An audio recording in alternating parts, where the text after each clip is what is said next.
പരിശുദ്ധ പരമ ദിവ്യകാരുണ്യത്തിന്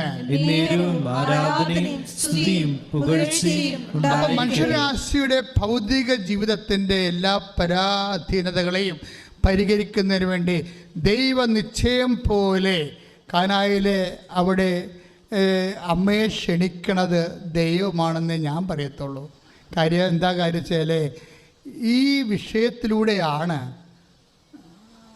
ഒരു മനുഷ്യൻ്റെ ജീവിതത്തിൽ വിഷയം ഉണ്ടായാൽ ആ വിഷയം ക്രിസ്തു പരിഹരിക്കേണ്ടതാണ്. അതുകൊണ്ട് തന്നെ പ്രാഥമികമായി ആ വിഷയം ആദ്യം ക്രിസ്തുവിൻ്റെ അടുത്താണ് നീ ലിങ്ക് ചെയ്യേണ്ടത്. മനസ്സിലായില്ലോ?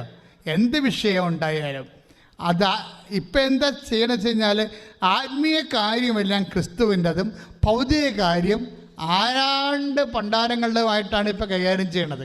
That is wrong. ഈ ഫോർമാറ്റ് ചേഞ്ച് ചെയ്യണം നിങ്ങൾ. അതുകൊണ്ട് ഈശോ പറയും നിങ്ങളുടെ priority, you mind your priority എന്ന് ഈശോ പറയും. എന്താ പറയുന്നത്? Mind it. എന്താ ഈശോ പറയണത്? എന്നെക്കാളുപരി ഭാര്യ ഭർത്താവിന് സ്നേഹിക്കുന്നവൻ ഐ ഡോണ്ട് വാണ്ട് എന്താ പറയണത്? എനിക്ക് ആവശ്യമില്ലെന്ന രീതിയിൽ സംസാരിക്കണം. എന്താ കാര്യം? ഈശോന് മാത്രമേ അങ്ങനെ സംസാരിക്കാൻ പറ്റത്തുള്ളൂ. നീ ഭാര്യയെ സ്നേഹിക്കുന്നതുകൊണ്ട് ഭർത്താവിനെ സ്നേഹിക്കുന്നതുകൊണ്ട് ഈശോ കുഴപ്പമൊന്നുമില്ല. പക്ഷേ നിനക്ക് മനുഷ്യന് നീ പ്രാധാന്യം കൊടുത്താൽ ദൈവത്തിൻ്റെ കൃപ നിനക്ക് ഉള്ള കൃപ അനുഭവിക്കാൻ പറ്റാത്ത അവസ്ഥയിലേക്ക് നീ മാറും. അല്ല, ദൈവം കൃപ തരത്തില്ലെന്നല്ല പറയണത്. തന്ന കൃപ അനുഭവിക്കാൻ പറ്റാത്ത വരും.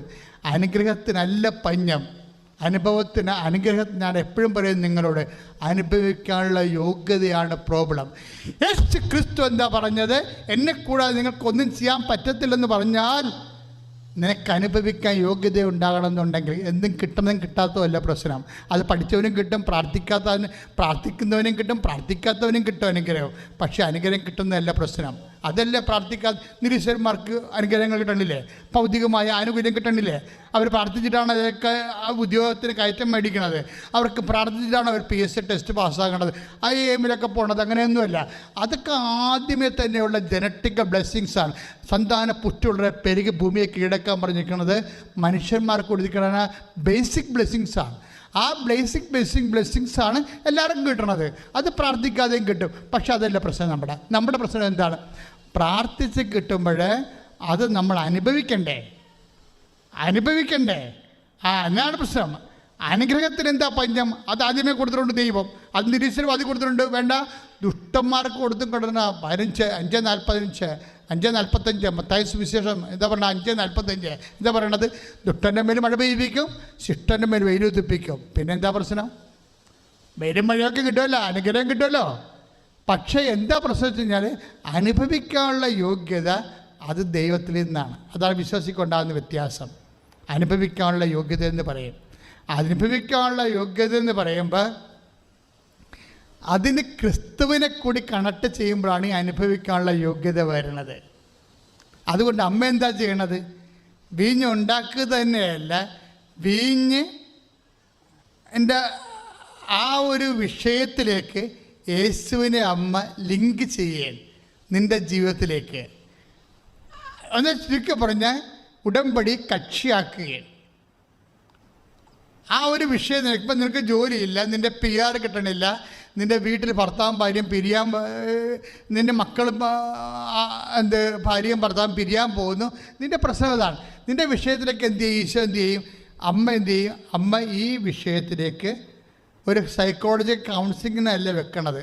ഇന്നത്തെ സഭയുടെ ഗതികേടെന്ന് പറഞ്ഞു കഴിഞ്ഞാൽ മനുഷ്യന്മാരുടെ പ്രശ്നങ്ങൾക്ക് പോലും ഭൗതികമായ പരിഹാരങ്ങൾ കാണുന്നു എന്നുള്ളതാണ് ഞാൻ ഇന്നലെ കണ്ട സഭയുടെ ഗതികേടെന്ന് പറയണത്. എന്ത് വിഷയം വന്നാലും ഭൗതികമായി അത് ഭയങ്കര സങ്കടമാണ്.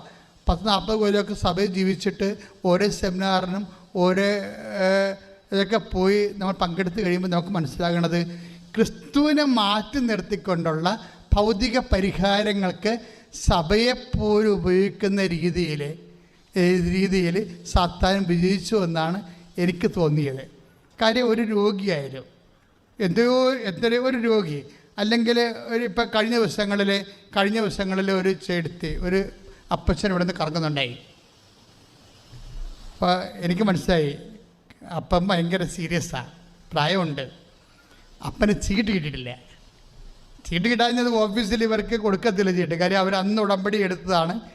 ഉടമ്പടി എടുത്തെങ്കിലും രേഖകളൊന്നുമില്ല. മകളും ഭർത്താവും തമ്മിൽ പിരിയാൻ പോകുന്നുവെന്നാണ് മകൾ അവിടെ പറയണത്. പക്ഷെ പിരിയാൻ പോകുന്നു എന്ന് പറഞ്ഞ് ഭർത്താവും ഭാര്യയും വന്നിട്ടുണ്ട് ഇവിടെ. പിരിയാൻ പോകുന്നവരെങ്ങനെയാണ് വരണത്? അപ്പം അതുകൊണ്ട് അവർ ചീട്ട് കൊടുത്തില്ല. അതുകൊണ്ട് അപ്പനാണെങ്കിൽ അപ്പനറിയാം ഇവിടെ വന്നിട്ടുണ്ടെങ്കിലും ഇവൻ്റെ മൈൻഡ്, ഇവരുടെ തമ്മിലുള്ള മൈൻഡ് ശരിയല്ല. ഓഫീസിൽ ഇരിക്കുന്നവർക്ക് അതറിയാൻ ഗണിക്കാൻ പറ്റത്തില്ലല്ലോ. ഇവർ ഭർത്താവും ഭാര്യ ഇവിടെ പിരിയാൻ പോകുന്ന ആൾക്കാരിവിടെ വന്നിട്ടുണ്ട്. പക്ഷെ അപ്പനെ അറിയാം ഇത് പിരിയും, ഒരു 2 ആഴ്ച കഴിയുമ്പോൾ പിരിയും, ഇത് അധികം നിൽക്കത്തില്ലെന്നറിയാം. അതുകൊണ്ട് അപ്പന് ഇത് ചീട്ട് കിട്ടില്ലെങ്കിൽ ഇവിടുന്ന് പോകാൻ പറ്റണില്ല. അപ്പോൾ എനിക്ക് അപ്പൻ്റെ മുഖത്ത് നോക്കിയപ്പോൾ ഞാനിവിടെ നല്ല തിരക്കായിരുന്നു.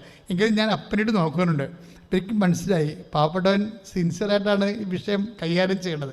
അപ്പം ഞാൻ ഉടനെ ഇവരെ വിളിച്ച് മുന്നേ ഇങ്ങനെ വിളിക്കാൻ പറഞ്ഞപ്പോൾ ഞാൻ ചോദിച്ചു എന്താ വിഷയം എന്ന് ചോദിച്ചു. പറഞ്ഞ് അവർ പിരിയാൻ പോകണച്ചാ, അതുകൊണ്ട് ഞങ്ങൾ രാവിലെ വന്നതാണ്. അപ്പം ഞാൻ ആരാണ് പിരിയാൻ പോണത്?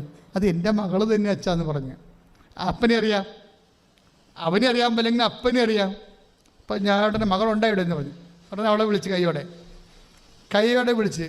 അപ്പോൾ അവർ തമ്മിലുള്ള ഇമോഷണലായിട്ടുള്ള സെറ്റപ്പാണത്, ഭയങ്കര ഡ്രാസ്റ്റിക്കായിട്ട് മോശമാണ്.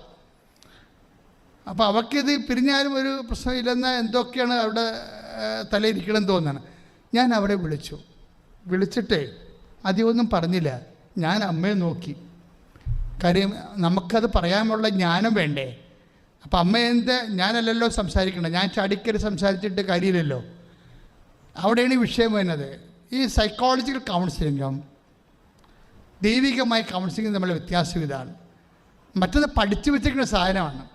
ഓരോരോ സംഭവത്തിനും ഓരോരോ മരുന്നെന്ന് പറഞ്ഞവർ പഠിച്ചു വെച്ചിരിക്കുകയാണ്. അതങ്ങോട്ട് പറഞ്ഞു കൊടുക്കും. ഏൽക്കണമെന്ന് നിർബന്ധമൊന്നുമില്ല.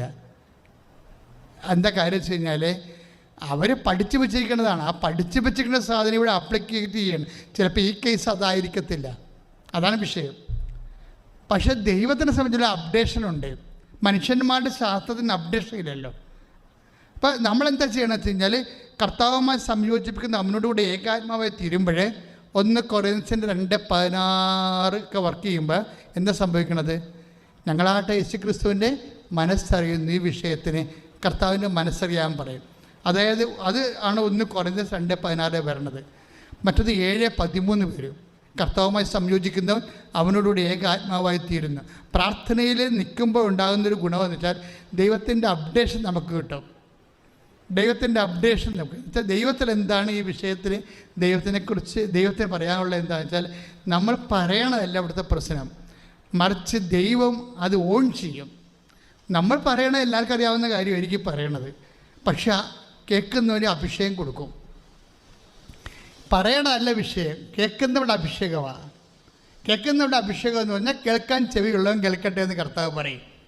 13 മത്തായി ശ്രീകാട് സുവിശേഷം 13:9 കേൾക്കാൻ ചെവിയെന്ന് പറയണത് അതിനൊരു ശ്രവണാഭിഷേകം എന്ന് പറയും. നിങ്ങൾ വരുമ്പോൾ അതുകൊണ്ട് നിങ്ങൾ പ്രെയർ ചെയ്തുകൊണ്ട് വരണം എന്ന് വെച്ചാൽ ഞങ്ങൾ പറയണതല്ല പ്രശ്നം, നിങ്ങൾക്കത് അക്സെപ്റ്റ് ചെയ്യാനുള്ള അഭിഷേകം കിട്ടിക്കഴിഞ്ഞാൽ ഓക്കെയാണ് സംഭവം. ഒറ്റ സിറ്റിങ് മതി, പല സിറ്റിങ്ങിൻ്റെ ഒരു ആവശ്യമില്ല.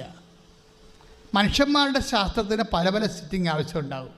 ഇതിന് ഒറ്റ സിറ്റിങ് മതി. എൻ്റെ അപ്ഡേഷനാണ്, ഏറ്റവും കറണ്ട് നോളജാണ് പാസ് ചെയ്യുന്നത്. ഞാൻ പറഞ്ഞു മകളെ ഒരു നിമിഷം, ഇതൊരു കൂദാശയായിട്ട് കുറഞ്ഞ പക്ഷം നീ അംഗീകരിക്കുന്നുണ്ടോ? അപ്പോൾ പറഞ്ഞ് അംഗീകരിക്കുന്നുണ്ട്. കഴിച്ചൊക്കെ അപ്പം 10% തീർന്നു.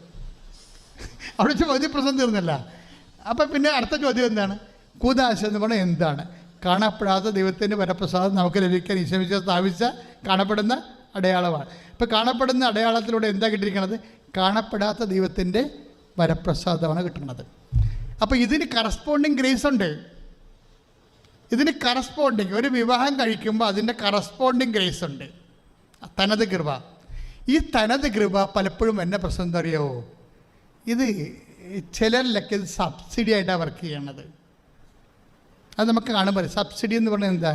ഇപ്പം നമുക്കൊരു പ്രോജക്റ്റ് ബാങ്കിൽ നിന്ന് നമ്മൾ ഗവൺമെൻറ് ലോൺ എടുക്കുന്ന, അപ്പോൾ 8 ലക്ഷം രൂപ അതിന് 12 ലക്ഷം രൂപയാണ് നമുക്ക് ലോൺ തരണത്, 4 ലക്ഷം സബ്സിഡിയാണെന്ന് പറയും, ഇല്ലേ? അപ്പോൾ 4 ലക്ഷം സബ്സിഡിയാണെന്ന് പറയുമ്പോൾ നമ്മൾ ചെല്ലുമ്പോൾ തന്നെ ആ സബ്സിഡി എടുത്ത് കയ്യിൽ തരുമോ? ഇല്ല. നിങ്ങൾ 8 ലക്ഷം മുടക്കുക, അത് കഴിഞ്ഞ് 4 ലക്ഷം ഇവിടുന്ന് സബ്സിഡി തരുമെന്ന് പറയും. അതെന്താ പ്രശ്നം വെച്ച് കഴിഞ്ഞാൽ, ദൈവം ഏൽപ്പിച്ച ജോലി പൂർത്തിയാക്കുമ്പോഴാണ് കറസ്പോണ്ടിങ് ഗ്രേസ് കിട്ടുന്നത്. ക്രിസ്തു അങ്ങനെ പറഞ്ഞത് എന്താണ്? പിതാവേ, ഭൂമിയിൽ ഞാൻ അങ്ങയെ മഹത്വപ്പെടുത്തി, അങ്ങ് ഏൽപ്പിച്ച ജോലി ഞാൻ പൂർത്തിയാക്കി. 17:4 യോഹന്നാന്റെ സുവിശേഷം 17:4. അപ്പം ദൈവ പൈതലെ, നീ ഭാര്യ ആയിരിക്കാം, നീ ഭർത്താവായിരിക്കാം, പക്ഷെ നിൻ്റെ സബ്സിഡി ഇന്ന് വരെ കിട്ടിയിട്ടില്ല. എപ്പോഴാണ് കിട്ടണം ഇത്? കാര്യം നീ കുഞ്ഞുനാൾ തൊട്ട് പറഞ്ഞാൽ എന്താണ്? കർത്താവ് മദ്യപാനി അല്ലാത്ത ഒരാളെ എനിക്ക് ഭർത്താവായിട്ട് തരണമെന്ന് 4ാം ക്ലാസ് തൊട്ട് പ്രാർത്ഥിക്കണതാണ്. പക്ഷെ കിട്ടിയത് ചക്കമാടനാണ് കിട്ടിയിരിക്കണത്. അപ്പോഴെൻ്റെ പ്രോബ്ലം വെച്ച് കഴിഞ്ഞാൽ അതിൻ്റെ സബ്സിഡി ഇപ്പം കിട്ടിയിട്ടുമില്ല. പുള്ളിക്കാരന് സംശയമൊക്കെ ഉണ്ട്. നീ ഉടമ്പടി എടുത്തതാണ്, ആർക്കൊരു മാറ്റമില്ല. അപ്പോൾ ഞാൻ നിന്നോട് പറയും അത് പുതുക്കാൻ പറയും. എന്താ കാര്യം വെച്ച് കഴിഞ്ഞാൽ, എന്നിട്ട് നിന്നോട് ഞാൻ പറയും നീ അത് പോയി പ്രസാദവനം വരട്ടെ, നീ ആ രോഗികളെ പോയി കാണും. ഞാൻ തന്നെ രോഗിയാണ്, ഞാൻ തന്നെ വീട്ടിൽ രോഗിനെ പരിചരിക്കുമ്പോൾ ഇനി ഏത് രോഗിനെ പോയി കാണാനാണ്? ഞാൻ പോയി പോകുമ്പോളെ പോയി കാണ്, കർത്താവിനെ വിളിച്ച് പോയി കാണ്. എന്തിനാണ്? ഇവളുടെ പ്രസാദവര ലെവൽ വർദ്ധിപ്പിക്കാൻ വേണ്ടി ചെയ്യണ പാടാണ് ഇത്. കാര്യം അത് നമുക്ക് ഇതിൻ്റെ തൊള്ളാണല്ല. ഈ പ്രസാദം വർദ്ധിപ്പിച്ച് കഴിയുമ്പോൾ ഒന്നാമത്തെ കാര്യം, ദൈവം ചെയ്യണ എന്താണെന്ന് നമുക്ക് മനസ്സിലാകും. അതായത് കാര്യം നമുക്ക് മനസ്സിലാകാത്തൊരു വിഷയമുണ്ട്. ഞാനീ ചെയ്ത് ഇപ്പം നിങ്ങൾക്ക് മനസ്സിലാവത്തില്ല, പിന്നീട് മനസ്സിലാവുമെന്ന് പറയത്തില്ലേ? അപ്പം മനസ്സിലാക്കലിന് 2 വിഷയമുണ്ട്. 10 ദിവസത്തിൻ്റെ കാല് കഴുകത്തില്ലേ കർത്താവ്? അപ്പോൾ 13:7 എന്താ പറയണത്? എൻ്റെ കാല് കഴുകണ്ടെന്നല്ലേ അയാൾ പറയണത്. അപ്പോൾ കർത്താവ് എന്താ പറയണത്? ഞാനീ ചെയ്തത് എന്താണെന്ന് ഇപ്പം മനസ്സിലാവത്തില്ല, പിന്നീട് മനസ്സിലാവും. അപ്പം പിന്നീട് മനസ്സിലാക്കാൻ പോണ കാര്യങ്ങൾ ഇപ്പം മനസ്സിലാക്കുന്നതാണ് ഈ പ്രസാദപരമെന്ന് പറയണത്. കുറച്ച് മനസ്സിലായ? ഈ ഭർത്താക്കന്മാർ കാണിക്കുന്ന, ഭാര്യമാർ കാണിക്കുന്ന ചില കാര്യങ്ങൾ നമുക്കിപ്പം മനസ്സിലാവത്തില്ല, പക്ഷേ അത് പിന്നീടാണ് അതിൻ്റെ കൃപ മനസ്സിലാകണത്. ആ പിന്നീട് മനസ്സിലാക്കാൻ പോകുന്ന കാര്യങ്ങൾ ഇപ്പം മനസ്സിലാക്കി തരുന്നതിനൊരു അഭിഷേകമുണ്ട്. മനസ്സിലായില്ലേ? അത് ആണ് ഈ ദൈവവുമായിട്ട് ഐക്യപ്പെടുമ്പോൾ ഉണ്ടാകുന്നത്, പ്രസാദവരം വർദ്ധിപ്പിക്കുക ഉണ്ടാകുന്നത്. ഞാൻ പറഞ്ഞ മോളെ, നീ ഈ പ്രോജക്റ്റ് എടുക്കുക. ഏതായാലും ഇത്തരം വരെ എടുത്തല്ല, ഇനി കുറച്ചുകൂടി എടുക്കണം. ഇതിൻ്റെ സബ്സിഡി എന്ന് പറയുമ്പോൾ ചിലപ്പോൾ ഓൺലൈനിൽ തന്നെ നമുക്ക് ഇപ്പം തന്നെ നമുക്ക് കിട്ടും. അത് ചിലപ്പോൾ കിട്ടണതിൻ്റെ മക്കളുടെ വളർച്ച കൊണ്ടോ വിശ്വാസം കൊണ്ടോ ഏതെങ്കിലും അക്കൗണ്ടിലേക്കാണ് വരണത്. ഇന്ന അക്കൗണ്ടിൽ തന്നെ വരണം നിർബന്ധമില്ല. അത് നമ്മൾ ശ്രദ്ധിക്കണം. അത് നിൻ്റെ കണ്ണീരിൻ്റെ ബലം. ഇപ്പം മോനിക്കയുടെ കണ്ണീരിൻ്റെ സബ്സിഡി കിട്ടിയ ആർക്കാണ്? അഗസ്റ്റിനല്ലേ കിട്ടിയത്? അയാൾ മെത്രാനായില്ലേ? ദൈവം ഏത് അക്കൗണ്ടിൽ കൊടുക്കുമെന്ന് നമുക്കറിയാൻ പറ്റില്ല. ഇന്ന അക്കൗണ്ടിൽ തന്നെ തരണമെന്ന് പറയേണ്ട കാര്യമില്ലല്ലോ. ആത്മീയതയിൽ അങ്ങനെ പറയാൻ പറ്റത്തില്ല. അപ്പം മോനിക്ക നിക്ഷേപിച്ചു, അവൾക്ക് കിട്ടിയ സബ്സിഡി, കണ്ണീരിട്ട സബ്സിഡി അവൻ്റെ ഭർത്താവിന് വേണ്ടി പ്രാർത്ഥിച്ചതാണ്. വിശുദ്ധ മോനിക്കയുടെ ഭർത്താവ് തോന്നിവാസിയായ ജീവിതം ജീവിച്ച ആളാണ്. പിന്നെ മകനും അതിൻ്റെ പരിപാടിയൊക്കെ തുടങ്ങി. പക്ഷേ എങ്കിലും ഇവളിതിൻ്റെ നിന്ന് മാറാതെ ഇതിൻ്റെ ഈ പ്രോജക്റ്റ് പൂർത്തിയാക്കി കഴിയുമ്പോൾ ഇതിൻ്റെ സബ്സിഡി വരും. സബ്സിഡി വരുന്നത് പറഞ്ഞത് 1.5 സബ്സിഡിയാണ്. എന്താ വന്നത്? ഇയാൾ അവസാനം മെത്രാനാകും, പിന്നീട് ആരാകും? സഭാപാരംഗതനാകും, പിന്നീട് ആരാകും? വിശുദ്ധനാകും. അപ്പം ചില സബ്സിഡി ഇപ്പം നമ്മുടെ അക്കൗണ്ടിലോട്ട് വരത്തില്ല. ഇതൊരു ഒരു പ്രത്യാശയുടെ ജീവിതമാണ്. വാഗ്ദാനങ്ങൾ എപ്പോഴും കാത്തിരുന്ന് പ്രാപിക്കേണ്ടതാണ്. അതുകൊണ്ട് ഏതെങ്കിലും കാരണവശാൽ നിങ്ങൾക്ക് ഇപ്പോഴത്തന്നെ ചില പ്രാർത്ഥനയുടെ ഉത്തരം ഇപ്പം കിട്ടിയില്ല എന്ന് വിചാരിച്ചുകൊണ്ട് ഒരിക്കലും കിട്ടത്തില്ലെന്നല്ല. ആത്മീയത എന്ന് പറയുന്നത് 1 തിമോത്തി 4:8 അത് ഈ ജീവിതത്തിൻ്റെയും വരാനിരിക്കുന്ന ജീവിതത്തിൻ്റെയും വാഗ്ദാനങ്ങൾ ഉൾപ്പെടുന്നു. അപ്പോൾ ദൈവവചന ഈ മകളെ നിനക്കിപ്പോൾ ഭർത്താവിൽ നിന്ന് കിട്ടാത്ത ചിലപ്പോൾ സ്നേഹം കിട്ടുന്നില്ലായിരിക്കും. അയാളെക്കാൾ ബെറ്റർ ആയിരിക്കും ചിലപ്പോൾ നിൻ്റെ ഓഫീസ് വർക്ക് ചെയ്യുന്ന മറ്റു പുരുഷന്മാർ. കറക്റ്റാണത്. അയാളെക്കാൾ ബെറ്ററാണല്ലോ. അതല്ല ഇവിടുത്തെ പ്രശ്നം. നമ്മുടെ കുരിശെന്ന് പറഞ്ഞാൽ എന്താണ്? നമ്മുടെ ഭർത്താവിനേക്കാൾ കരുതലുള്ളവരും സ്നേഹമുള്ളവരുമാണ് നമ്മുടെ ഓഫീസ് വർക്ക് ചെയ്യുന്ന മറ്റു സാറന്മാരും. അവർ നമ്മുടെ ഭർത്താവല്ല, പക്ഷെ നമ്മുടെ ഭർത്താവിന് കിട്ടാത്ത സ്നേഹം നമുക്ക് കിട്ടിയിരിക്കുകയാണ്. അതാണ് നമ്മുടെ കുരിശ്. അതാണ് നമ്മുടെ പ്രശ്നം. ഈ പ്രശ്നത്തെ എങ്ങനെ പ്രസാദപരമാക്കാൻ പറ്റും? എങ്ങനെ ആക്കാൻ പറ്റും? ഇത് നിനക്ക് വേണമെങ്കിൽ ദൈവത്തോട് അവിശ്വസ്തത കാണിക്കാം, എന്നിട്ട് നിനക്ക് താൽക്കാലികമായ സ്നേഹം തരുന്ന ആൾക്കാരോട് വിശ്വസ്തത കാണിക്കാം. അപ്പോൾ എന്നാ പറ്റണത്? അപ്പോൾ 1 കൊറിന്ത്യൻസ് 15:19 വർക്കൗട്ട് ചെയ്യും. എന്താണ്? ഈ ജീവിതത്തിന് വേണ്ടി മാത്രമാണ്. പറഞ്ഞേ, വേണ്ടി മാത്രമാണ് നിങ്ങൾ യേശുക്രിസ്തുവിലെ പ്രത്യാശ അർപ്പിച്ചെങ്കിൽ നിങ്ങളെ എല്ലാ മനുഷ്യരെക്കാളും ഹതഭാഗ്യരാണ്. അപ്പൊ ആദ്യം ഹതഭാഗ്യം ഉണ്ടാകാം, അവസാനം ഹതഭാഗ്യം ഉണ്ടാകാം. നിങ്ങൾ തീരുമാനിച്ചാൽ മതി ഏതാണ് വേണ്ടതെന്ന്. മനസ്സിലായില്ലേ? 1 കൊറിന്ത്യൻസ് 15:19 ആ വചനം പറഞ്ഞ്, ഈ ജീവിതത്തിന് വേണ്ടി മാത്രമാണ് നിങ്ങൾ യേശുക്രിസ്തുവിലെ പ്രത്യാശ അർപ്പിച്ചെങ്കിൽ എല്ലാ മനുഷ്യരെക്കാളും ഹതഭാഗ്യരാണ്. അപ്പൊ യേശുക്രിസ്തുവിൽ പ്രത്യാശ അർപ്പിക്കുന്നത് എന്തിനു വേണ്ടിയാണ്? വരാനിരിക്കുന്ന ജീവിതത്തിൽ. അതായത് 1 തിമോത്തി 4:8 ആത്മീയത എന്ന് പറയുന്നത് അത് വാഗ്ദാനങ്ങൾ ഉൾക്കൊള്ളുന്നതാണ്. എന്തിൻ്റെ വാഗ്ദാനമാണ്? ഈ ജീവിതത്തെക്കുറിച്ചുള്ള വാഗ്ദാനമുണ്ട്. പിന്നെന്താണ്? വരാനിരിക്കുന്ന ജീവിതത്തെക്കുറിച്ച് വാഗ്ദാനമുണ്ട്. നിന്റെ ഭർത്താവ് നീ കൊടുക്കുന്ന സ്നേഹം തിരിച്ചു കിട്ടണില്ല. ഏത് അപ്പന്മാർക്കാണ്, ഏത് മക്കൾക്കാണ് പൂർണ്ണമായിട്ട് അപ്പന്മാരുടെ സ്നേഹവും അതുപോലെ തന്നെ അമ്മമാരുടെ സ്നേഹവും കിട്ടിയിരിക്കുന്നത്? നമ്മളൊരു തടിതിരിഞ്ഞ് വരുമ്പോൾ, ഞാൻ 10ാം ക്ലാസ് പാസ്സായപ്പോൾ തന്നെ അപ്പം മരിച്ചുപോയി. അപ്പം നല്ല ബുദ്ധിമാനായ മനുഷ്യനും പാവപ്പെട്ടവനായിരുന്നു. കഷ്ടപ്പാട് കൊണ്ട് ജോലി ചെയ്ത് അവസാനം വരെ ജോലി ചെയ്ത ഒരാളാണ്. പക്ഷേ നമുക്ക് തിരിച്ച് സ്നേഹിക്കാൻ പറ്റിയിട്ടില്ല. ഈ ജീവിതത്തിൽ പൂർണ്ണതയുണ്ട്. പക്ഷേ ഇന്ന് ഞാൻ അപ്പനെ ഓർത്ത് എപ്പോഴും കുർബാന ചെയ്യുമ്പോൾ ഓർത്ത് പ്രാർത്ഥിക്കും, അപ്പന് ഏതായിരുന്നു നല്ലത്? അന്ന് ഞാൻ സ്നേഹം കൊടുത്തിരുന്നതാണോ നല്ലത്, അതാ ഇപ്പം അപ്പനെ ആത്മാവിൽ ഓർക്കുന്നതാണോ നല്ലത്? ഭാഗധേയം, അതാണ് ഞാൻ ചോദിച്ചത്. അപ്പന് ഏതാണ് നല്ലത്? 15 വയസ്സിൽ എനിക്ക് കാര്യങ്ങൾ അറിയാൻ പറഞ്ഞ കാലത്ത് ഞാൻ അപ്പനെ സ്നേഹിച്ചിരുന്നായിരുന്നു അപ്പന് നല്ലത്, അതോ അന്ന് എനിക്ക് അപ്പം മരിച്ചതിന് ശേഷം ഇന്ന് ഞാൻ അപ്പനെ ഓർത്ത് അപ്പന് വേണ്ടി പ്രാർത്ഥിച്ച്? കാര്യം എന്നെ സംബന്ധിച്ചിടത്തോളം നിങ്ങളൊന്ന് മനസ്സിലാക്കണം, ഞാൻ അമ്മയെ നേരെ കണ്ട ആളാണ്. 2 പ്രാവശ്യം ഇവിടെ വെച്ച്, ഈജിപ്തിൽ വെച്ചും. ഇത് അമ്മ എൻ്റെ വായിൽ കൈയിട്ടതാണ്. ഞാൻ അമ്മയുടെ കാര്യം പിടിച്ചതാണ് ശരിക്കും. അതിനുശേഷം ഈ പ്രസംഗമൊക്കെ നല്ലതാകാൻ തുടങ്ങിയത്. അത് 2010 സംഭവിച്ചൊരു വിഷയമാണ്. പക്ഷേ ഞാനൊന്ന് ചോദിക്കട്ടെ, അതായത് ഈ ദൈവത്തെക്കുറിച്ച് നമ്മൾ നേരിട്ട് കണ്ട് എന്താണ് പുനരുദ്ധാനം, മരിച്ചു കഴിഞ്ഞുള്ളവരുടെ ജീവിതം എന്താണ് എന്ന് നമ്മൾ മനസ്സിലാക്കി കഴിഞ്ഞാൽ, ഞാൻ ആ ഒരു പശ്ചാത്തലത്താണ് ഞാൻ നിങ്ങൾ ചോദിക്കണത്. അമ്മ മാതാവ് ജീവനോടെ പ്രത്യക്ഷപ്പെട്ട അൾത്താരയിൽ ജീവിക്കുന്ന കർത്താവ് തിരുസന്നിധി നിന്നുകൊണ്ട് ഞാൻ ദൈവജനത്തോട് ചോദിക്കുകയാണ്, കഴിഞ്ഞ കാലങ്ങളിൽ നിങ്ങൾക്ക് ലഭിച്ച മാനുഷികമായ സ്നേഹമോ സന്ധിപ്പോ ആണോ വലുത്? നിത്യത ലഭിക്കാൻ പോകുന്ന ദൈവത്തിൻ്റെ സമാശ്വാസമാണോ വലുത്? ഏതാണ് വലുത്? ദൈവത്തിൻ്റെ സമാശ്വാസം. അതുകൊണ്ടാണ് ഭാഗധേയം എന്ന് പറയണത്. എന്താ ഭാഗധേയം എന്ന് പറയുന്നത്? എന്താണ്? ഈ ജീവിതത്തിന് വേണ്ടി മാത്രമാണ് നിങ്ങൾ യേശുക്രിസ്തുവിൽ പ്രത്യാശ അർപ്പിച്ചെങ്കിൽ നിങ്ങൾ എല്ലാ മനുഷ്യരെക്കാളും നിങ്ങൾ ഹതഭാഗ്യരാണ്. അപ്പം ഈ ഹതഭാഗ്യം എന്ന് പറയുന്ന സംഭവം ആദ്യം വേണം അവസാനം വേണം തീരുമാനിച്ചാൽ മതി. പറഞ്ഞ മനസ്സിലായില്ലേ? 1 കൊറിന്ത്യൻസ് 15:19 ഈ ജീവിതത്തിന് വേണ്ടി മാത്രമാണ് നിങ്ങൾ യേശുക്രിസ്തുവിൽ പ്രത്യാശ അർപ്പിച്ചെങ്കിൽ എല്ലാ മതങ്ങളുമുള്ളവരെ 14 പേര് എന്താ ചെയ്യണത്? ഈ ജീവിതത്തിന് വേണ്ടിയാണ് അവരുടെ ദൈവസങ്കല്പങ്ങളൊക്കെ ആശ്രയിക്കുന്നത്. പക്ഷേ when we come to Jesus, നമ്മൾ യേശുക്രിസ്തു പ്രത്യാശ അർപ്പിക്കുന്നത് എന്തിനാണ്? ഈ ജീവിതത്തിന് വേണ്ടിയും വരാനിരിക്കുന്ന ജീവിതത്തിന് വേണ്ടി.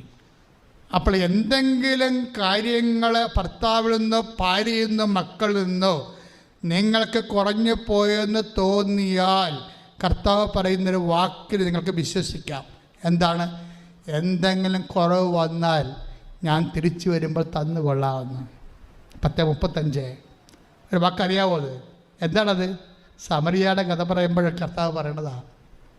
നിത്യജീവൻ്റെ കാര്യങ്ങൾ പറയുമ്പോഴേ കർത്താവ് പറയുന്ന വാക്കാണ്. നിത്യജീവനെ മുൻനിർത്തിക്കൊണ്ടാണ് പറയണത്. എന്തെങ്കിലും അവിടെ തിരിച്ചു വരാൻ പോണത് ആരാണ്? ഐ വിൽ കം ബാക്ക് എന്ന് പറഞ്ഞത് ആരാണ്? ലോകരാശിയോട് ഞാൻ തിരിച്ചു വരാം എന്ന് പറഞ്ഞത് ആരാണ്? കർത്താവാണ് പറഞ്ഞത്. മാറാനാഥ എന്ന് പറഞ്ഞുകൊണ്ടാണല്ലേ ആദിമസഭ ശ്വസിച്ചുകൊണ്ടിരുന്നത്. മാറാനാഥ, മാറാനാഥ, കർത്താവേ വരണമേ, കർത്താവേ വരണമേ. നമ്മൾ കർത്താവിന് വരവ് നോക്കി പാർക്കുന്നവരാണെങ്കിൽ അവൻ വരണേ. എന്തിനാണ് വരണത്? ഇതാ ഞാൻ വരുന്നു, എൻ്റെ സമ്മാനവും കൊണ്ടുവരുന്നു. അപ്പോൾ യേശുക്രിസ്തു പ്രത്യാശ അർപ്പിക്കുന്നവനെ നിത്യത അവൻ്റെ ഒരു കണ്ണ് വെച്ചിരിക്കുന്ന സ്ഥലമാണത്. ഇവിടെ എന്തെങ്കിലും കുറഞ്ഞു വന്നാൽ 10-35 വർക്കൗട്ട് ചെയ്യും. എന്താണ്? സമരക്കാരനെ കൊണ്ടുപോയി, ആ നല്ല സമരക്കാരൻ കൊണ്ടുപോയി ആ കള്ളനെ ആക്രമിക്കപ്പെട്ട മനുഷ്യനെ സത്തത്തിലാക്കിയിട്ട് ശുശ്രൂഷിച്ചതിന് ശേഷം പറഞ്ഞ് കുറവ് വരുമെന്ന് എനിക്കറിയാം. എങ്ങനെ ശുശ്രൂഷിച്ചാലും കുറവ് വരും. ഭാര്യ ഭർത്താവിനെ ശുശ്രൂഷിച്ചാലും ഭർത്താവ് ഭാര്യനെ ശുശ്രൂഷിച്ചാലും കുറവ് വരും. മക്കൾ അമ്മനെ ശുശ്രൂഷിച്ചാലും അമ്മ മക്കളെ ശുശ്രൂഷിച്ചാലും കുറവ് വരും. പക്ഷെ ഒരാളെ ലോകത്തോട് പറഞ്ഞിട്ടുള്ളൂ കുറവ് വന്നാൽ നികർത്തിക്കൊള്ളാവുന്നു. ഓൺലൈനിലുള്ളവർ ശ്രദ്ധിക്കുക. രോഗസൗഖ്യ പ്രാർത്ഥനയുടെ സമയമാണ്. കർത്താവ് നിങ്ങളെ സുഖപ്പെടുത്തുന്ന സമയമാണ്. ഒരാരാധനയുടെ കാലം എത്രയാണെന്ന് നമുക്കറിയത്തില്ല. കാര്യം ഇവിടെ സാക്ഷ്യം പറയാൻ വരുന്നവർ പണ്ടത്തെ ആരാധനയ്ക്ക് യൂട്യൂബിൽ കൂടിയിട്ട് സാക്ഷ്യം പറയാൻ വരുന്ന ആൾക്കാർ വരുന്നുണ്ട്. കാലമില്ലാത്ത ഒരു ആരാധനയാണ് ഉടമ്പടി ധ്യാനം എന്ന് പറയുന്നത്. ഏത് ധ്യാനം എടുത്താലും നിങ്ങളുടെ പ്രാർത്ഥനാപുരം കൂടി ആ കർത്താവിൻ്റെ സാന്നിധ്യം ലഭ്യമാണ്. കാര്യം അത് കർത്താവ് പറഞ്ഞ വചനങ്ങൾ അതിൻ്റെ അകത്തുള്ളത്. കൃപാസനത്തിലെ വചനം പറയുമ്പോഴപ്പം ശ്രദ്ധിക്കേണ്ടത് കർത്താവ് സംസാരിക്കുന്ന ലിങ്കിങ്ങിലൂടെയാണ്. ഒരു വചനത്തെ എടുത്ത് കർത്താവിൻ്റെ മനസ്സ് വെളിപ്പെടുത്താൻ വേറെ വചനം നൽകിയിട്ട് ലിങ്ക് ചെയ്യും. അപ്പോൾ കർത്താവിൻ്റെ പുതിയ മനസ്സ് വെളിപ്പെടും. ഓരോരുത്തർക്കും ഓരോ സാഹചര്യം അനുസരിച്ച് കർത്താവ് അവരോട് സംസാരിക്കും. അതാണ് അഭിഷേകത്തിൻ്റെ ഒരു ഒരു ഒരു ഒഴുക്കിൻ്റെ രീതി. അതാണ്. അങ്ങനെ ഒത്തിരി പേരോട് കർത്താവ് ഇന്ന് സംസാരിച്ചിട്ടുണ്ട്. ഒത്തിരി പേർക്ക് കർത്താവ് പരിഹാരം കൊടുത്തിട്ടുണ്ട്. ഒത്തിരി പേർക്ക് കർത്താവ് പ്രതീക്ഷ കൊടുത്തിട്ടുണ്ട്. ഒത്തിരി പേര് വാഗ്ദാനങ്ങൾ നിറവേറ്റുമെന്ന് കർത്താവ് ഉറപ്പ് കൊടുത്തിട്ടുണ്ട്. കൈ ഇടിച്ച് കർത്താവിനെ സ്തുതിക്കുന്നു.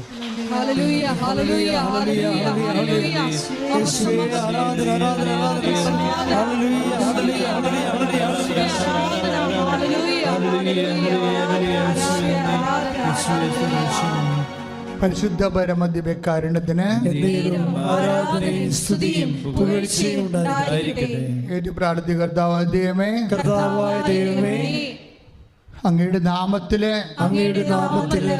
ഞങ്ങള് രോഗമുള്ള വിവിധ ഇടങ്ങളില്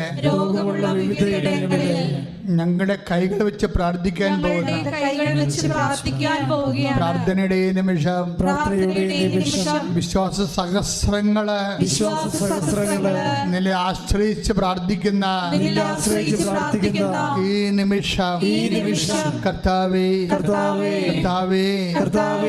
ഞങ്ങളുടെ കൈകളെ അങ്ങയുടെ കൈകളായി തിരുമുറുവാടുന്ന അത്ഭുതകരങ്ങളായി മാറ്റണമേ. അടിപ്പിണർ പോലെ വൈദ്യുത ആഘാതം പോലെ ദൈവിക ശക്തി ഈ നിമിഷം ഞങ്ങൾ ഇറങ്ങി വസിക്കട്ടെ. ഞങ്ങൾ പൂർണ്ണമായി സൗഖ്യം പ്രാപിക്കട്ടെ. ഞങ്ങൾ പൂർണ്ണമായി വിടുതൽ പ്രാപിക്കട്ടെ. ഹൃദയ രോഗികളെ ഹൃദയഭാഗങ്ങൾ കൈവച്ച് പ്രാർത്ഥിക്കേണ്ടതാണ്. കരരോഗികളെ ഹൃദയത്തിൻ്റെ അടിയിൽ കൈവച്ച് പ്രാർത്ഥിക്കേണ്ടതാണ്. ഉദര രോഗികളെ വയറ്റിൽ കൈവച്ച് പ്രാർത്ഥിക്കണം. മക്കളില്ലാത്തവരെ സിസ്റ്റ് രോഗികളൊക്കെ ചെറുകുടലിലെ കുരുക്കളുള്ളവരും ഗർഭാശയത്തിൽ മുഴകളുള്ളവരൊക്കെ ഊടിന് താഴെ അടിവയറ്റ് കൈവച്ച് പ്രാർത്ഥിക്കണം. കിഡ്നി രോഗികൾ നടുവിൽ കൈവച്ച് പ്രാർത്ഥിക്കണം. സ്പോണ്ടിലോസിസിന് അസുഖമുള്ളവരെ, തൈറോയ്ഡ് രോഗികൾ കഴുത്തിൽ കൈവച്ച് പ്രാർത്ഥിക്കണം. ശിരസ് രോഗികൾ, ശിരസ് സംബന്ധമായ രോഗമുള്ളവർ, ശിരസിലെ മാറാത്ത തലവേദന ഉള്ളവർ, അതുപോലെ പഠിക്കുമ്പോൾ ബുദ്ധി ഓർമ്മശക്തി കുറഞ്ഞുള്ളവരൊക്കെ നെറ്റിയിൽ കൈവച്ച് പ്രാർത്ഥിക്കണം. മുടി കൊഴിഞ്ഞു പോകുന്നവർ ശിരസ് കൈവച്ച് പ്രാർത്ഥിക്കണം. എല്ലാം കർത്താവ് തന്നതാണ്. കർത്താവ് തന്നു, കർത്താവ് എടുത്തു എന്ന് ജോബ് പറയുമ്പോഴേ എടുത്ത കാര്യങ്ങൾ തിരിച്ചു കൊടുക്കുന്നുണ്ട് ജോബിന്. നിനക്കും തിരിച്ചു തരുമെന്നാണ് കർത്താവ് പറയുന്നത്. ശ്രദ്ധിക്കട്ടെ, ശ്രദ്ധിക്കട്ടെ.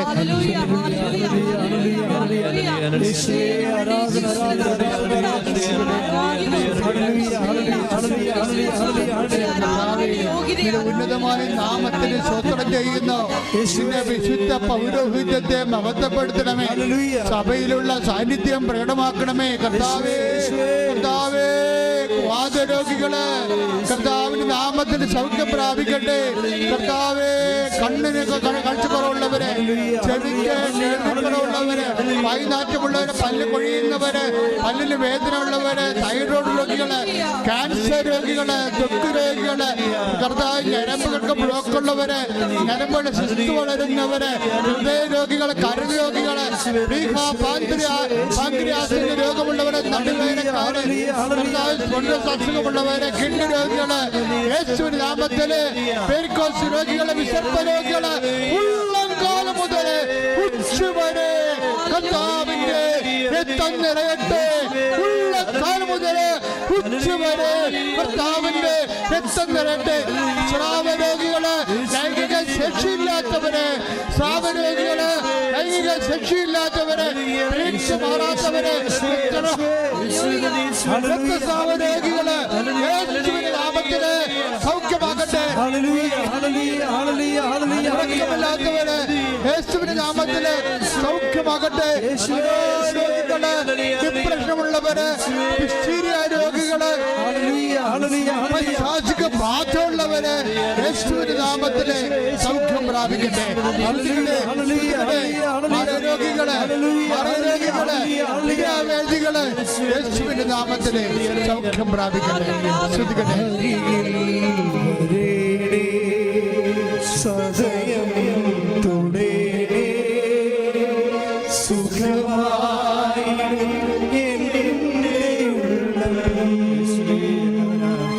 അരികിൽ വരേണേ. സദയം തുടേ സുഖമായി ഒരുമിച്ച് പാടുക. അരികിൽ നീ വരുമ്പോൾ സദയം തുടേണേ സുഖമായി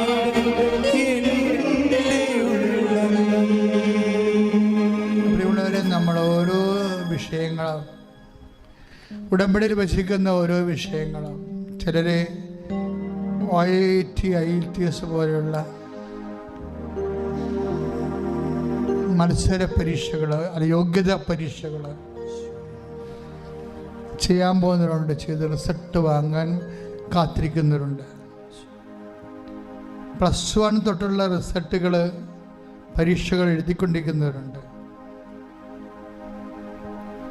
എല്ലാവരെയും എല്ലാ തരത്തിലുള്ള പ്രൊഫഷണലും നോൺ പ്രൊഫഷണലുമായിട്ടുള്ള പരീക്ഷകൾ, MD പരീക്ഷകൾ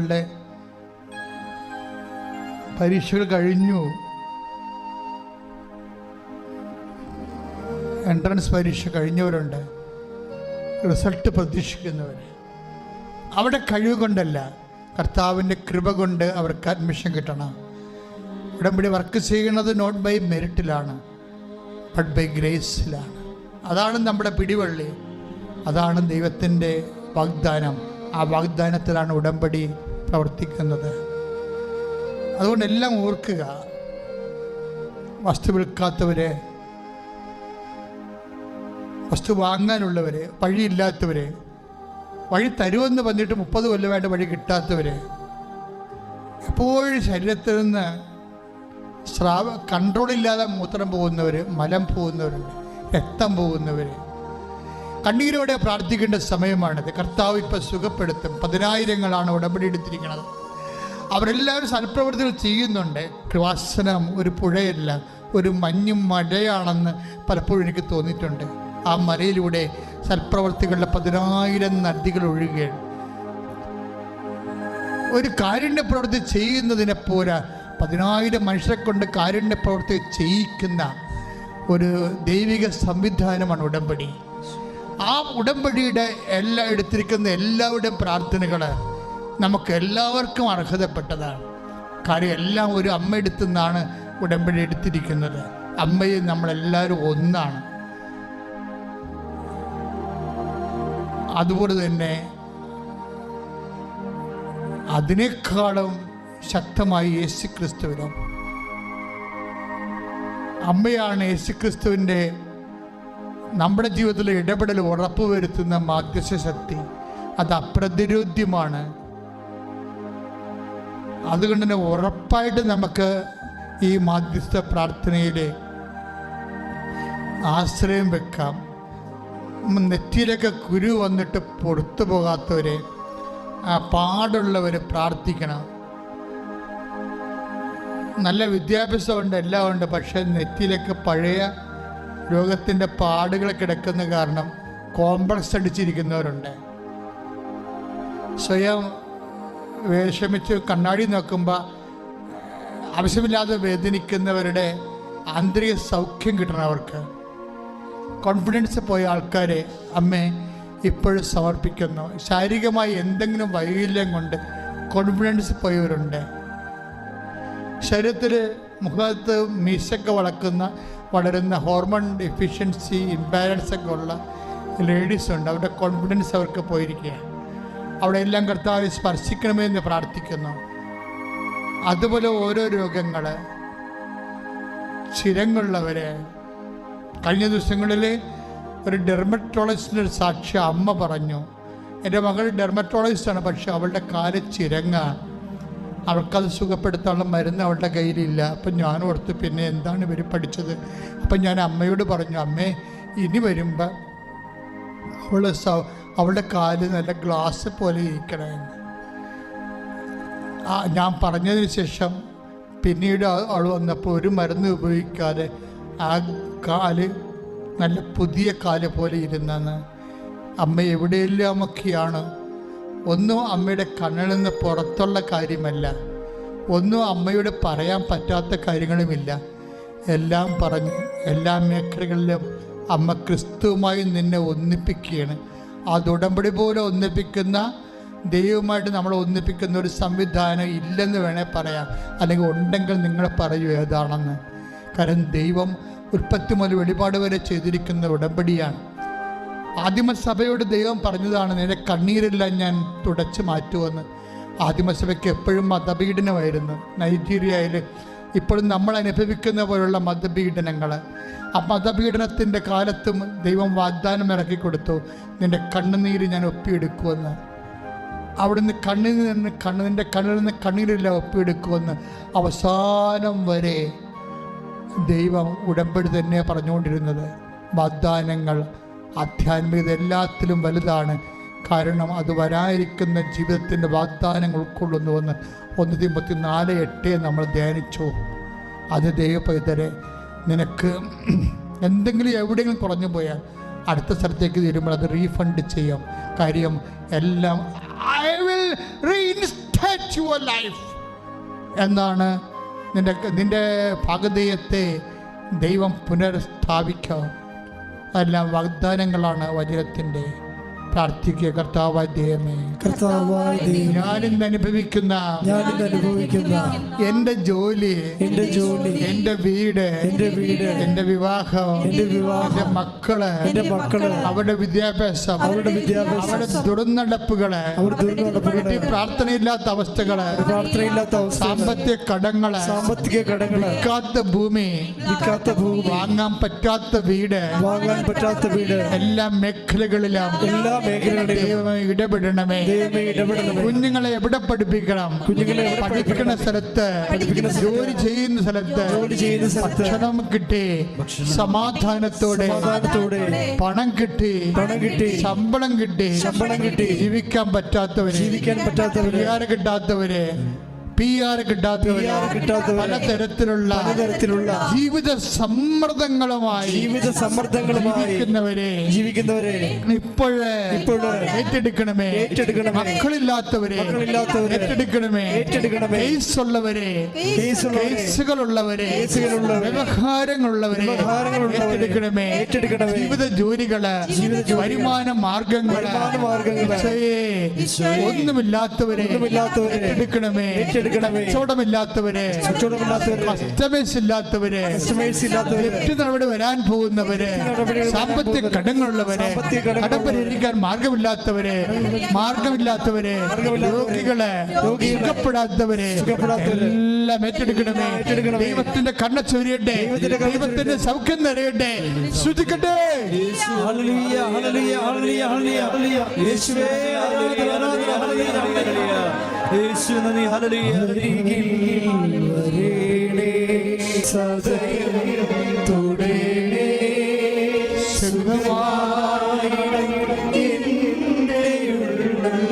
മെഴുതിരി പോലെ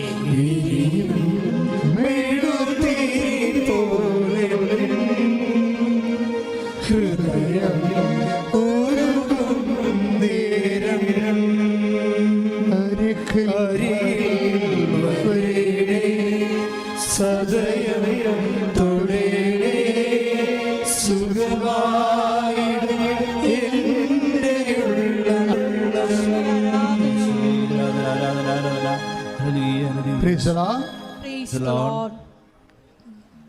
മുട്ട നിൽക്കുക. സമാപന ആശീർവാദം.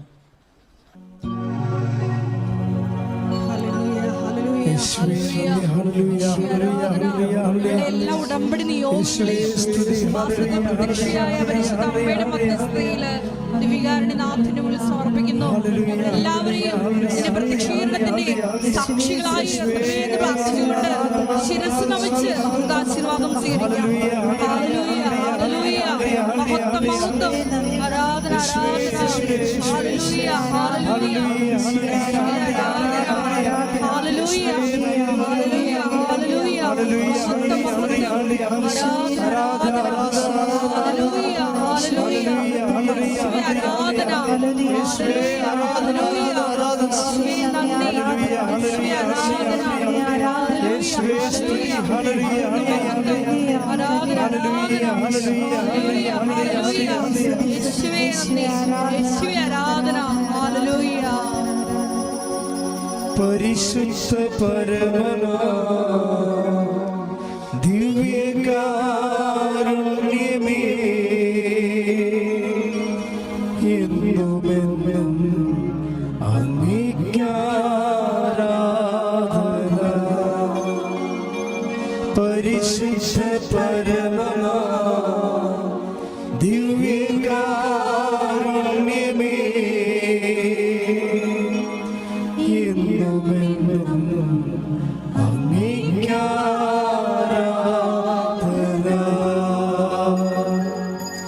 പരിശുദ്ധ പരമമാ ദിവ്യകാരുണ്യമേ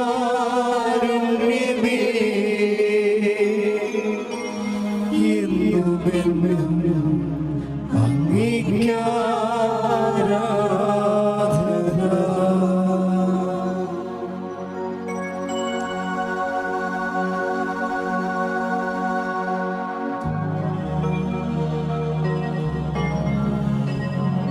ആവേ ആവേ ആവേ